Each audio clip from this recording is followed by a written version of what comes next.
Hello দর্শক, আপনারা যদি এই চোখ ধাঁধানো ওয়াটার বুল ফাইটিং যদি শেষ পর্যন্ত না দেখেন তাহলে ভিডিওটা অবশ্যই আপনাদের মিস হয়ে যাবে।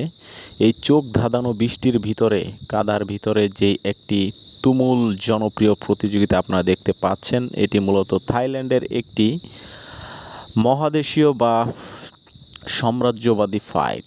এই ফাইটে কিন্তু দুইটি বুলস কিন্তু মুখোমুখি হয় এবং তারা প্রচুর শক্তিশালী এবং শক্তি, সাহস, ক্ষিপ্রতা এবং সৌম্য নিয়ে কিন্তু এই ফাইটে অংশগ্রহণ করেন। দেখুন, কাদার ভিতরে কিন্তু নিজেদের শক্তিকে প্রদর্শন করাই হচ্ছে এই প্রতিযোগিতার মূল লক্ষ্য।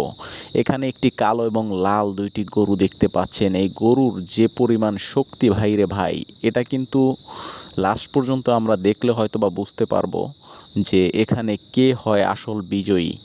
আপনারা দেখতে থাকুন, আমিও দেখতেছি। আসলে বৃষ্টি পড়তেছে, প্রচুর প্রচুর কাদা। এখানে কিন্তু পা পিছলে যাচ্ছে, তবুও তারা কিন্তু মাথা দিয়ে একজন আর একজনকে কিন্তু, এই দেখুন, লালটি বিজয়ী হয়ে গেছে ইতিমধ্যে, কালোটি কিন্তু মাঠ ছেড়ে পালিয়েছে।